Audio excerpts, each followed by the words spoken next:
ప్రతిలో దాగి ఉన్న రాగం మానవ మేధస్సుకి అందని మర్మం.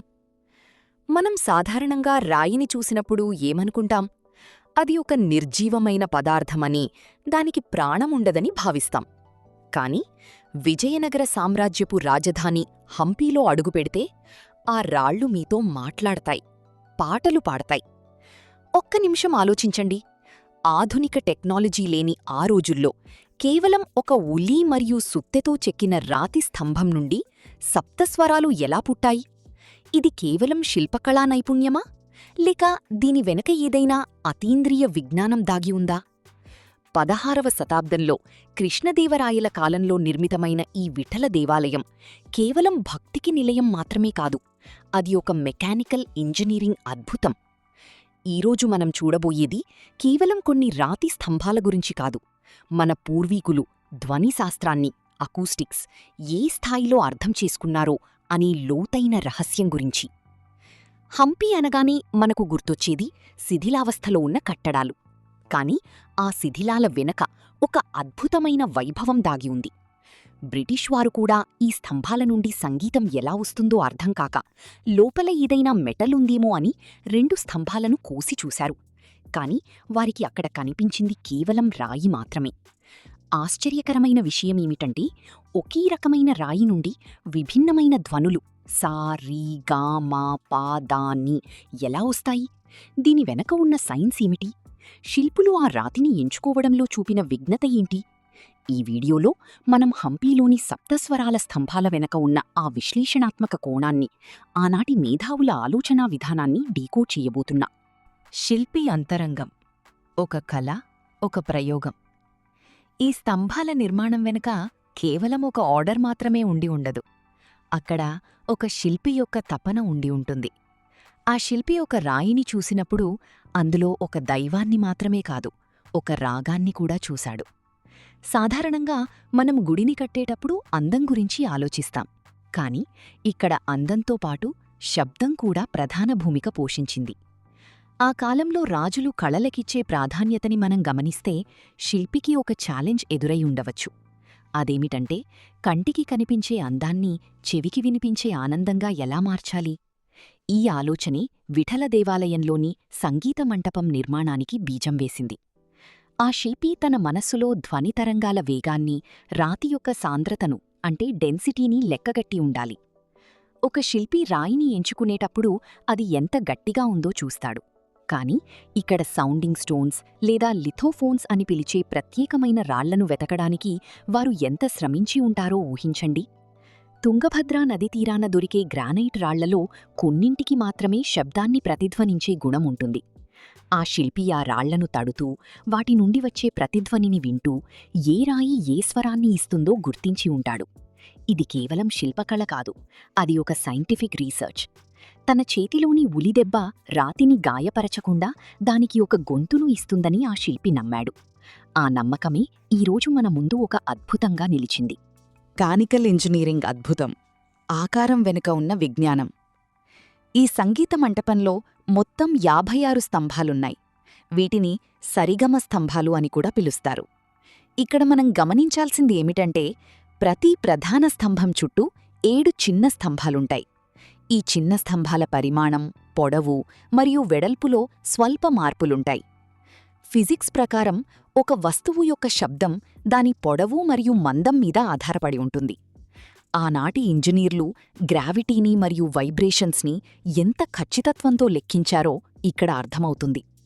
ఒకే రాతి నుండి చెక్కిన ఈ స్తంభాలు వేర్వేరు ఫ్రీక్వెన్సీలలో శబ్దాన్ని ఎలా ఉత్పత్తి చేస్తున్నాయి? ఇది ఇప్పటికీ ఆధునిక ఇంజనీర్లను ఆశ్చర్యపరిచే విషయం. దీని వెనక ఉన్న అసలు రహస్యం రెజనెన్స్. శిల్పులు ఈ స్తంభాలను లోపల గుల్లగా, హాలో చెయ్యలేదు. అవి పూర్తిగా ఘనరూపంలో ఉన్న రాళ్ళు. అయినప్పటికీ ఆ స్తంభాల పైభాగం మరియు కింది భాగం ఇతర నిర్మాణాలతో కలిసే తీరు, ఆ రాయిలోని ఖనిజ లవణాల అమరిక వల్ల మనం వేలితో తట్టినప్పుడు కూడా అవి ప్రకంపిస్తాయి. ఆ కంపనాలే మనకు సంగీతంగా వినిపిస్తాయి. మీరు ఒక స్తంభాన్ని తడితే ఆ ప్రకంపనలు పక్కనున్న స్తంభానికి కూడా పాకుతాయి. ఈ విధమైన సౌండ్ ట్రాన్స్మిషన్ గురించి ఆ రోజుల్లోనే వారికి అవగాహన ఉండటం నిజంగా గర్వించదగ్గ విషయం. బ్రిటిష్ వారి విఫలయత్నం సైన్స్ వర్సెస్ సీక్రెట్. భారతదేశాన్ని పాలిస్తున్న సమయంలో బ్రిటిష్ వారు మన ఆలయాలలోని అద్భుతాలను చూసి ఆశ్చర్యపోయేవారు. హంపీలోని ఈ సంగీత స్తంభాల గురించి విన్నప్పుడు వారు దీన్ని నమ్మలేకపోయారు. దీని లోపల ఏదైనా మెటల్ పైపులున్నాయేమో లేదా మరేదైనా మ్యాజిక్ ఉందేమో అని తెలుసుకోవడానికి వారు కుతూహలపడ్డారు.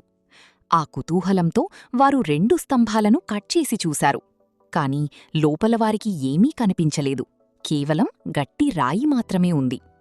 ఆ 2 స్తంభాలు నేటికీ విఠల దేవాలయ ఆవరణలో మనకు కనిపిస్తాయి. వారి ఆధునిక విజ్ఞానం ముందు ఈ ప్రాచీన విజ్ఞానం ఒక పెద్ద ప్రశ్న గుర్తుగా మిగిలిపోయింది. బ్రిటిష్ వారు కేవలం వస్తువును చూశారు కాని ఆ వస్తువు వెనుక ఉన్న తత్వాన్ని అర్థం చేసుకోలేకపోయారు. వారు దాన్ని ఒక యంత్రంలా భావించారు. కాని అదొక కళాఖండం. రాయిని కోసినా వారికి రహస్యం దొరకకపోవడానికి కారణం ఆ రహస్యం రాతి లోపల లేదు, ఆ రాయిని రూపొందించిన విధానంలో ఉంది. ఒక స్తంభాన్ని కోయడం వల్ల దాని టెన్షన్ మరియు వైబ్రేషన్ సామర్థ్యం దెబ్బతింటుంది. దాంతో ఆ స్తంభం తన సంగీతాన్ని కోల్పోయింది. మనిషి మీధస్సుతో ప్రకృతిని గెలవాలని చూస్తే ఇలాగే జరుగుతుంది అని ఆ శిథిలమైన స్తంభాలు మనకు హెచ్చరిక చేస్తున్నట్లు అనిపిస్తాయి. సంగీతం మరియు ఆధ్యాత్మికత, రాతిలో దైవత్వం. విజయనగర రాజుల కాలంలో ఈ సంగీత మంటపాన్ని కేవలం ప్రదర్శనల కోసం మాత్రమే వాడలేదని చరిత్రకారులు చెబుతారు. ఇక్కడ జరిగే నృత్య ప్రదర్శనల సమయంలో ఈ స్తంభాలను వాయిద్యాలుగా ఉపయోగించేవారు. అంటే ఖరీదైన వాయిద్యాలు అవసరం లేకుండానే ఆలయమే ఒక పెద్ద వాయిద్యంలా మారిపోయేది. దేవదాసీలు నాట్యం చేస్తున్నప్పుడు కళాకారులు ఈ స్తంభాలను కర్రలతో కొడుతూ తాళం వేసేవారు. ఆ శబ్దం మంటపమంతా ప్రతిధ్వనిస్తూ ఒక అనిర్వచనీయమైన ఆధ్యాత్మిక వాతావరణాన్ని సృష్టించేది.